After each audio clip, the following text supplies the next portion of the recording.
આજે આપણે ધોરણ 11 માં ચેપ્ટર 3 ત્રિકોણમિતિનો છેલ્લેથી આગલો ટોપિક ત્રિકોણમિતીય સમીકરણો છે, જે ઉકેલવાની રીત શીખશું. ત્રિકોણમિતીય સમીકરણોનો ઉકેલ બે મુખ્ય ઉકેલો અને બીજો વ્યાપક ઉકેલ એમ બે રીતે આપણે ઉકેલ મેળવતા શીખશું. તો ત્રિકોણમિતીય સમીકરણોનો મુખ્ય ઉકેલ કોને કહેવાય? ત્રિકોણમિતીય સમીકરણોનો મુખ્ય ઉકેલ એટલે કે પ્રિન્સિપલ સોલ્યુશન કોને કહેવાય? તો એ આપણે લખીએ છીએ ત્રિકોણમિતીય સમીકરણનો મુખ્ય ઉકેલ એટલે કે પ્રિન્સિપલ સોલ્યુશન.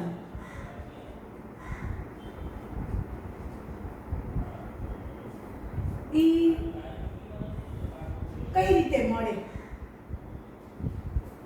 જો ત્રિકોણમિતીય સમીકરણોનો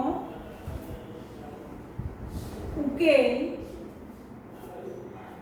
0 less than or equal to x less than 2π માં હોય એટલે કયો? 0 થી 2π એટલે ધન દિશામાં પહેલું ચક્ર. ધન દિશામાં 0 થી કરીને 2π જાઓ, એમાં ચારે ચાર ચરણનો સમાવેશ થઈ જાય. ધન દિશામાં 0 less than or equal to x less than 2π 0 આવશે પણ 2π નહીં આવે, એટલે આને સમૃદ્ધ વિવૃત અંતરાલ કહેવાય. અને સમૃદ્ધ વિવૃત અંતરાલ કહેવાય. આપેલા સમીકરણનો ઉકેલ x, કોઈ પણ ચલ x કેમાં હોવો જોઈએ? 0 થી 2π માં.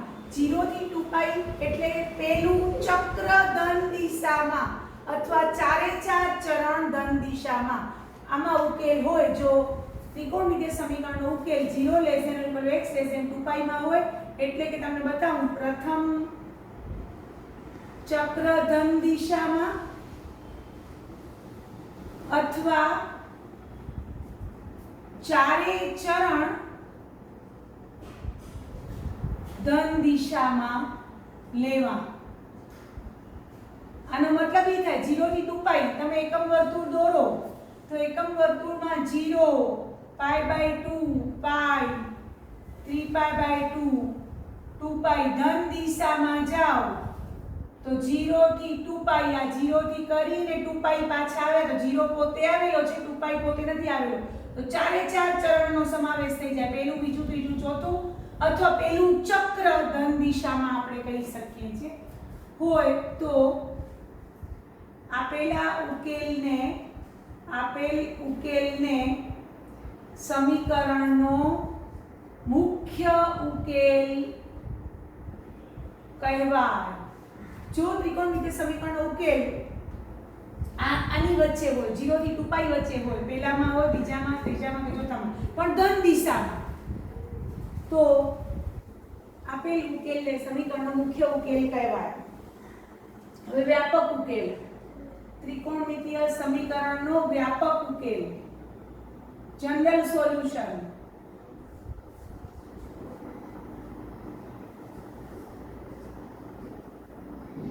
જનરલ સોલ્યુશન ત્રિકોણમિતીય સમીકરણોના તમામ ઉકેલો જેટલા પણ અસ્તિત્વ ધરાવતા હોય, તમામ ઉકેલો ને સમાવતી ત્રિકોણમિતીય સમીકરણના તમામ ઉકેલોને સમાવતી પૂર્ણાંક n વાળી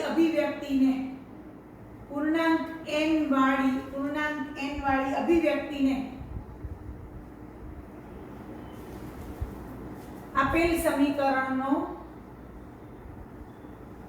વ્યાપક ઉકેલ કહેવાય. મુખ્ય ઉકેલ કેમાં હોય તો કે 0 થી 2π વચ્ચે હોય, એટલે કે પ્રથમ, બીજું, ત્રીજું, ચોથું ચારે ચરણ ધન દિશામાં. બસ 0 થી 2π વચ્ચે મુખ્ય ઉકેલ આવી શકે. પહેલા ચરણમાં, બીજા ચરણમાં, ત્રીજા ચરણમાં, ચોથા ચરણમાં, બસ ધન દિશામાં. આ રીતે 0 થી 2π વચ્ચે હોય તો એને મુખ્ય ઉકેલ કહેવાય. અને વ્યાપક ઉકેલ એટલે શું? ત્રિકોણમિતીય સમીકરણના તમામ ઉકેલો, ઘણા બધા ઉકેલો હોય, એને સમાવતી પૂર્ણાંક n વાળી અભિવ્યક્તિને આપેલ સમીકરણનો વ્યાપક ઉકેલ કહેવાય. જેમાં અસંખ્ય ઉકેલો મળે, જેમાંથી અસંખ્ય ઉકેલો મળે. n ની કિંમત જુદી જુદી મૂકો, n બિલોંગ્સ ટુ z પૂર્ણાંક છે એટલે, તો તમને જુદા જુદા ઉકેલો મળે. તો વ્યાપક ઉકેલ એટલે જનરલ સોલ્યુશન, જેમાં અસંખ્ય ઉકેલો મળે. અને મુખ્ય ઉકેલ એટલે એમાં આ 0 થી 2π વચ્ચે આવેલા હોય એવા ઉકેલને આપણે મુખ્ય ઉકેલ કહીશું. આ બંને વ્યાખ્યા ખાલી શીખ્યા. હવે આપણે એક્ઝામ્પલ કરીએ છીએ. એક્ઝામ્પલ ઉદાહરણ આપણે જોઈએ છીએ. ઉદાહરણ નંબર 18.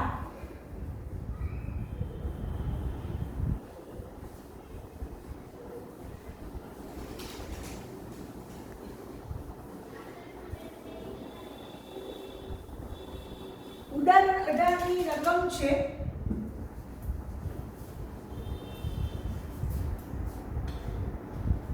સમીકરણ. ઉદાહરણ 18 ની રકમ છે સમીકરણ sin x બરાબર √3/2 ના મુખ્ય ઉકેલો શોધો. ના મુખ્ય ઉકેલો શોધો. તો એના માટે આપણે એકમ વર્તુળની જરૂર પડશે. એટલે આપણે એકમ વર્તુળ તો દોરી નાખીએ છીએ. ધન દિશામાં પેલું ચક્ર તમને હું સમજાવી શકું.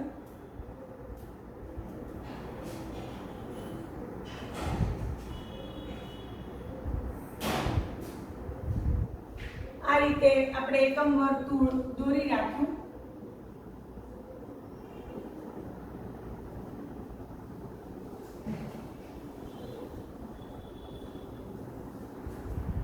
હવે આપણે જોઈએ છીએ કે sin x બરાબર √3/2 ના મુખ્ય ઉકેલો શોધો.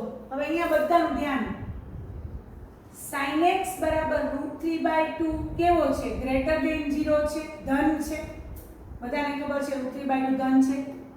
વળી sin કયા ચરણમાં ધન છે? પહેલા અને બીજા ચરણમાં. વળી sin પ્રથમ અને બીજા ચરણમાં પોઝિટિવ છે, ધન છે.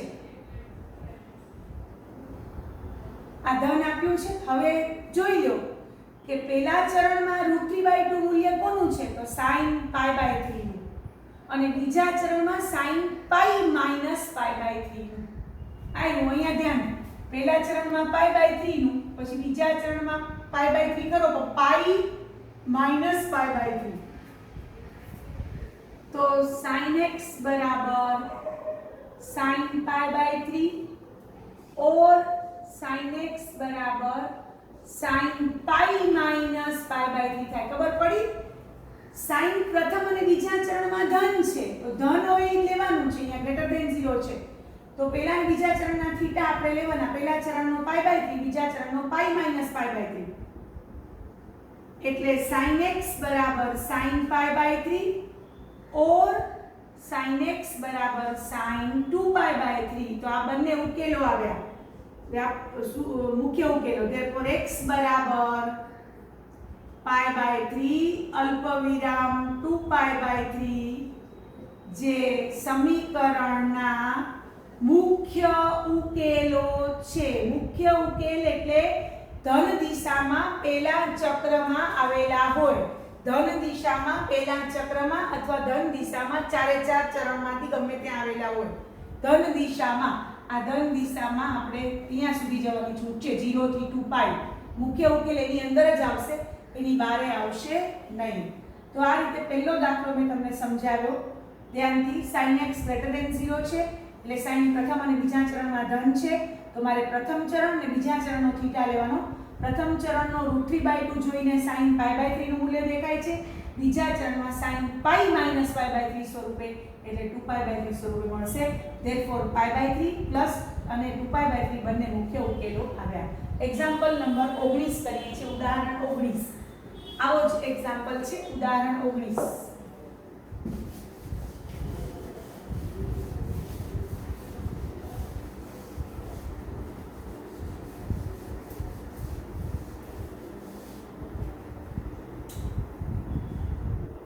ઉદાહરણ 19 માં સમીકરણ આપ્યું છે tan x ઉદાહરણ 18 કર્યું. હવે ઉદાહરણ 19 કરીએ છીએ. tan x બરાબર -1/√3. tan x બરાબર -1/√3 ના મુખ્ય ઉકેલો શોધો. મુખ્ય ઉકેલો શોધો. તો તમને બધાને ખબર છે કે અહીંયા tan x બરાબર -1/√3 કેવા છે? લેસ ધેન 0 છે. વળી 10 કયા ચરણમાં ઋણ છે? આ 4 ચરણ છે, પહેલું બીજું ત્રીજું ચોથું, માં કેમાં 10 ઋણ આવે છે? તો 10 બીજા તથા ચોથા ચરણમાં ઋણ છે. નેગેટિવ છે તો કયા ચરણમાં? 10 બીજા અને ચોથામાં ઋણ છે. તો બીજા અને ચોથા ચરણનો મારે થીટા લેવાનો. તો તમને ખબર છે કે √1/√3 10π/6 બતાવે છે, 10π/6. હવે બીજા ચરણમાં એટલે π-π/6 અને ચોથા ચરણમાં એટલે 2π-π/6. તો બીજા ચરણમાં આપણે π-π/6 સ્વરૂપે લેશું, પછી વચ્ચે ઓર, પછી 10x બરાબર ચોથા ચરણમાં 2π-π/6 આ રીતે લેશું. 10 બીજા અને ચોથામાં ઋણ છે તો બીજા અને ચોથાનો થીટા લેવાનો. એટલે 10x બરાબર 10 5π/6 और 10x बराबर 10 11π/6. therefore આપેલ સમીકરણના મુખ્ય ઉકેલો x બરાબર 5π/6 અને 11π/6 છે. અને બંને શેમાં આવેલા છે? લખવું હોય તો લખી શકાય 0 થી 2π. 0 પાસે સમૃદ્ધ, 2π પાસે વિવૃત. 0 થી 2π સમૃદ્ધ વિવૃત અંતરાલ, એટલે કે પહેલું ચક્ર ધન દિશામાં અથવા પ્રથમ બીજું ત્રીજું ચોથું ચરણ ધન દિશામાં, બસ એટલે સુધી 0 થી 2π માં આવી જશે. તો આ રીતે મળે છે. બરોબર. તો આપણે ઉદાહરણ નંબર 19 કર્યું. હવે આપણે વ્યાપક ઉકેલ તરફ જઈએ છીએ. આ મુખ્ય ઉકેલો આ રીતે શોધી શકાય. તમે એક એક્ઝામ્પલ એક્સ્ટ્રા આપણે કરીએ, મુખ્ય ઉકેલનો એક એક્ઝામ્પલ ગણીએ.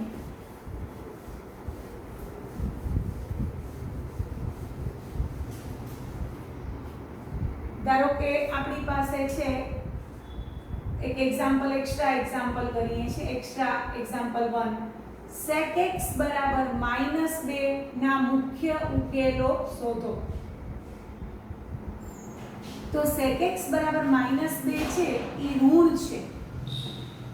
હવે sec કયા ચરણમાં ઋણ છે? બીજા અને ત્રીજા ચરણમાં. વળી sec એ બીજા તથા ત્રીજા ચરણમાં ઋણ છે, નેગેટિવ છે. તો બીજા ચરણનો મારે થીટા લેવાનો π- સ્વરૂપે, ત્રીજા ચરણનો π+ સ્વરૂપે લેવાનો. તો sec x બરાબર sec π-π/3. કારણ કે cos π/3 1 હાફ થાય તો sec π/3 2 થાય, પણ માઈનસ છે એટલે sec π-π/3 એ બીજા ચરણનો, અને ત્રીજા ચરણનો π + π/3 લેવાનો. બીજા અને ત્રીજા બંનેમાં ઋણ છે એટલે આપણે આ રીતે થીટા લીધો. એટલે sec x બરાબર sec 2π/3 और sec x બરાબર sec 4π/3. તો આપેલ સમીકરણના મુખ્ય ઉકેલ બે મળ્યા. મુખ્ય ઉકેલો 2π/3 4π/3 belongs to 0 થી 2π સમૃદ્ધ વિવૃત અંતરાલ મળે છે. તો આ રીતે આપણે એક્ઝામ્પલ કરી શકીએ છીએ. તો મુખ્ય ઉકેલો શોધવાની રીત હવે શીખ્યા. હવે આપણે વ્યાપક ઉકેલ શોધવા જઈ રહ્યા છીએ. તે દરમિયાન આપણે એક નોંધ યાદ કરી લઈએ છીએ. એ નોંધ આપણે આગળ દાખલાઓમાં કામ આવશે. એકમ વર્તુળ પર પણ બતાવીશ તમને એ નોંધનો કઈ રીતે ઉપયોગ છે. નોંધ એ કેમ કે છે કે જો sin x બરાબર 0 હોય, એટલે sin x બરાબર 0 હોય, બરાબર 0 સામે, તો x બરાબર n π જ્યાં n belongs to z થાય, જે sin ના શૂન્યો દર્શાવે છે. જે શું બતાવે છે? sin ના શૂન્યો દર્શાવે. તમને ખ્યાલ હોય તો આપણે એકમ વર્તુળ પર sin ના શૂન્યો એટલે શું? sin એટલે કોઈ પણ બિંદુનો વાયામ. sin એટલે કોઈ પણ બિંદુનો વાયામ. તો બિંદુ a નો વાયામ પણ 0 છે, બિંદુ a' નો વાયામ પણ 0 છે. તો એ અને એ ડેશ પાસે કયા બિંદુઓ આવે છે ત્રિકોણમિતીય બિંદુઓ? તો 0 પાઈ 2 પાઈ 3 પાઈ 4 પાઈ તમને ખબર છે કે પાઈના બધા સહગુણકો, પાઈના બધા જ સહગુણકો એટલે n પાઈ કહેવાય.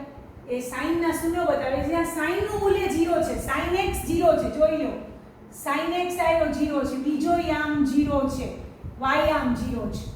તો x યામ cos મૂલ્ય બતાવે, y યામ sin મૂલ્ય બતાવે. તો યાદ રાખજો કે કોઈ પણ એક્ઝામ્પલમાં sin x બરાબર 0 આવે ને તો તમારે x નો ઉકેલ x બરાબર n પાઈ જ્યાં n બિલોંગ્સ ટુ z થાય, જે sin ના શૂન્ય દર્શાવે છે. આ યાદ રાખજો. નોંધ 2 છે, નોંધ 2 cos x બરાબર 0 હોય તો cos ના શૂન્ય આયા. આ બિંદુ b અને b ડેશ પાસે x યામ 0 છે, જો આયો cos 0, cos x યામ એટલે cos મૂલ્ય બતાવે છે, cos pi by 2, cos 3 pi by 2, cos pi by 2, cos 7 pi by 2. તો pi by 2 ના બધા એકી સહગુણકો છે, ધન ઋણ બધા. તો શું લેશું આપણે? x બરાબર 2n + 1 pi by 2. pi by 2 ના એકી સહગુણકો, એકી સહગુણક એટલે 2n + 1 બે એકી સહગુણક માટે આપણે લઈએ છીએ થાય. અને જે cos ના શૂન્યો બતાવે છે એ ખાસ યાદ રાખજો. અને એક તમને કહી દઉં કે sin ના શૂન્યો બરાબર tan ના શૂન્યો પણ થાય, બરાબર tan ના શૂન્યો પણ થાય. તમને ખબર છે ખાલી કે sin tan એટલે sin ભાગ્યા cos, tan એટલે sin ભાગ્યા cos, તો છેદ તો શૂન્ય થાય નહીં, તો અંશે શૂન્ય થવું પડે એટલે sin ના શૂન્યો tan ના શૂન્યો બે સરખા થાય. cos ના શૂન્યો એટલે cot ના શૂન્યો પણ થાય, એ જ થાય. કારણ કે cot એટલે cos by sin, છેદ તો 0 થાય નહીં એટલે અંશે 0 થવું પડે એટલે cot ના શૂન્યો બરાબર cos ના શૂન્યો. આ બે નોંધ યાદ રાખજો. દાખલામાં જ્યારે આપણે આવશે sin x બરાબર 0 તો સીધું મારે x બરાબર n પાઈ લેવું પડશે. યાદ રાખવાનું sin ના શૂન્ય. cos x બરાબર 0 આવશે તો મારે x બરાબર શું લેવું પડશે? 2n + 1 pi by 2. યાદ રાખજો જમણી બાજુ જ્યારે 0 આવે ને સમીકરણમાં ત્યારે આ એનો ઉકેલ બનશે. આ એના શૂન્યો છે એનો ઉકેલ બનશે. આ સમીકરણનો ઉકેલ આ બનશે, આ શૂન્યો. ખાસ યાદ રાખજો. હવે આપણે વ્યાપક ઉકેલના દાખલાઓ તરફ જઈએ છીએ. તો આ બંને નોંધનો ઉપયોગ આપણે એમાં કરશું. તો વ્યાપક ઉકેલનો પહેલો વ્યાપક ઉકેલ માટે 3 એના સૂત્રો યાદ રાખવાના છે અને એ સૂત્રો ખાસ બોક્સ બનાવીને બધા આજે અત્યારે હું લખું છું, તમે પણ લખજો. પહેલું સૂત્ર છે sin x બરાબર sin y નો વ્યાપક ઉકેલ. એટલે આવી જાતનું સમીકરણ હોય sin x બરાબર sin y નો વ્યાપક ઉકેલ x બરાબર n pi plus -1 raise to n into y, જ્યાં n બિલોંગ્સ ટુ z છે. બધા યાદ રાખી લેશે. sin x બરાબર sin y નો વ્યાપક ઉકેલ x બરાબર n pi plus -1 raise to n into y, જ્યાં n બિલોંગ્સ ટુ z છે. યાદ રાખશે બધા. હવે cos x બરાબર cos y નો આવા સમીકરણ હોય, cos x બરાબર cos y આવા પ્રકારનું સમીકરણ હોય તો એનો વ્યાપક ઉકેલ x બરાબર 2n pi plus or minus y, જ્યાં n બિલોંગ્સ ટુ z છે. બધા યાદ રાખશે. cos x બરાબર cos y સ્વરૂપનું સમીકરણ આવે તો એનો વ્યાપક ઉકેલ x બરાબર 2n pi plus or minus y, જ્યાં n બિલોંગ્સ ટુ z છે. અને ત્રીજું tan x બરાબર tan y, tan x બરાબર tan y નો વ્યાપક ઉકેલ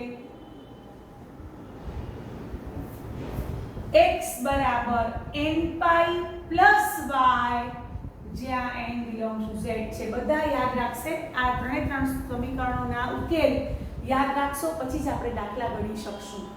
તો સૌથી પહેલું sin x બરાબર sin y નો ઉકેલ x બરાબર n pi plus -1 raise to n into y, જ્યાં n બિલોંગ્સ ટુ z છે. cos x બરાબર cos y નો ઉકેલ x બરાબર 2n pi plus or minus y, જ્યાં n બિલોંગ્સ ટુ z છે. tan x બરાબર tan y નો ઉકેલ x બરાબર n પાઈ, જ્યાં n બિલોંગ્સ ટુ z છે. x બરાબર n pi plus y, sorry, જ્યાં n બિલોંગ્સ ટુ z છે. આ રીતે યાદ રાખી. વ્યાપક ઉકેલ માટે આપણે આ યાદ રાખ્યું. મુખ્ય ઉકેલો મેં તમને સમજાવ્યા. પહેલા ચક્ર ધન દિશામાં પહેલું ચક્ર ધન દિશામાં ઉકેલો જે મળે એને આપણે મુખ્ય ઉકેલો કહીએ. એમાં 4 ચરણ આવી જાય, પહેલું, બીજું, ત્રીજું, ચોથું ધન દિશામાં. અને કઈ રીતે લેવાનું? પહેલા ચરણમાં ધારો કે π/3 સ્વરૂપે, બીજા ચરણમાં π-π/3 સ્વરૂપે, ત્રીજા ચરણમાં π+π/3 સ્વરૂપે, ચોથા ચરણમાં 2π+π/3. એટલે કે થીટા સ્વરૂપે પહેલા ચરણમાં, બીજા ચરણમાં π-θ સ્વરૂપે, ત્રીજા ચરણમાં π+θ સ્વરૂપે અને ચોથા ચરણમાં 2π-θ સ્વરૂપે. તો એ રીતે તમારે યાદ રાખવું પડશે. મુખ્ય ઉકેલ માટે તમે આ રીતે યાદ રાખી શકો છો. પહેલા ચરણમાં થીટા સ્વરૂપે, બીજા ચરણમાં π-θ સ્વરૂપે, ત્રીજા ચરણમાં π+θ સ્વરૂપે, ચોથા ચરણમાં 2π-θ સ્વરૂપે. હવે વ્યાપક ઉકેલ, તો આ તો 3 સૂત્રો યાદ રાખી લીધા. હવે આપણે એના માટે એક્ઝામ્પલ કરીએ છીએ. તો એમાં ઉદાહરણ 21 આપણે કરવા જઈ રહ્યા છીએ. ઉદાહરણ 21. હવે આ 3 ઉકેલો સૂત્રો આપણે યાદ રાખશું અને પછી એમાં આગળ વધીએ છીએ. ઉદાહરણ નંબર 21, ઉદાહરણ નંબર 20 પહેલા. ઉદાહરણ 20 રકમ છે sin x બરાબર -√3/2 નો ઉકેલ શોધો. એટલે સમજી લેવાનું વ્યાપક હોય. કારણ કે મુખ્ય ઉકેલ કયું હોય તો ચોખવટ કરી હોય, પણ ખાલી ઉકેલ શોધવો હોય તો આપણે વ્યાપક ઉકેલ, પણ મુખ્ય ઉકેલની મદદ તો લેવી જ પડશે. એમાં એની રીત શીખવું છું, ધ્યાનથી જોજો. હવે સૌથી પહેલા લખશું, જોજો દાખલો કેમ કરીએ છીએ. અહીં sin x બરાબર -√3/2 <0 હોવાથી, હવે તમને ખબર તો પડી જ ગઈ કે sin ઋણ કયા ચરણમાં છે, તો ત્રીજા અને ચોથા ચરણમાં. તો sin x બરાબર ત્રીજા ચરણનો π/3, કારણ કે sin π/3 √3/2 છે એટલે π+π/3 થશે. और sin x બરાબર ચોથા ચરણનો 2π-π/3 મળે. એટલે sin x બરાબર sin 4π/3 और sin x બરાબર sin 5π/3 મળે. therefore મુખ્ય ઉકેલો કયા મળ્યા? મુખ્ય ઉકેલો 4π/3, 5π/3 belongs to 0 થી 2π મળે છે. સમૃદ્ધિનું તંત્ર. હવે બેમાંથી એક તમે સિલેક્ટ કરવાનું. તમારે બેમાંથી એક મુખ્ય ઉકેલ સિલેક્ટ કરવાનો. sin x બરાબર 4π/3 પણ લઈ શકો અથવા sin x બરાબર 5π/3 પણ લઈ શકો. તો લખશું હવે sin x બરાબર sin 4π/3 લેતા બંનેમાંથી કોઈ એક લેવાનું. આ પણ ઈ છે, આ પણ ઈ છે, બરોબર. તો sin x બરાબર sin 4π/3 લેતા હવે જેનો વ્યાપક ઉકેલ, ધ્યાનથી જેનો વ્યાપક ઉકેલ x બરાબર n π plus -1n into 4π/3, જ્યાં n belongs to z થાય. અને બાજુમાં કારણ લખવાનું. કયું કારણ? sin x બરાબર sin y નો વ્યાપક ઉકેલ. અહીંયા y એટલે 4π/3 છે, y એટલે 4π/3 છે. therefore x નો વ્યાપક ઉકેલ x બરાબર n π plus -1n into y, જ્યાં n belongs to z છે. એટલે તમે sin x બરાબર sin 4π/3 છે ને sin x બરાબર sin y સાથે સરખાવી દો. તો sin x બરાબર sin y નો ઉકેલ આ છે.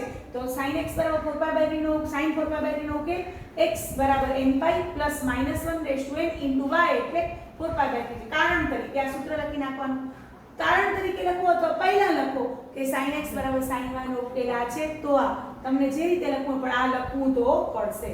તો આ રીતે પહેલા મુખ્ય ઉકેલ શોધ્યા અને પછી એના ઉપરથી કોઈક એક મુખ્ય ઉકેલનો ઉપયોગ કરી અને આપણે વ્યાપક ઉકેલ તરફ જઈએ છીએ. તો બધા વિદ્યાર્થીઓને આ સમજાઈ ગયું હશે. મારો વિડીયો પસંદ આવ્યો હોય તો લાઈક કરજો, શેર કરજો અને મારી ચેનલને સબસ્ક્રાઇબ કરજો. Thank you very much.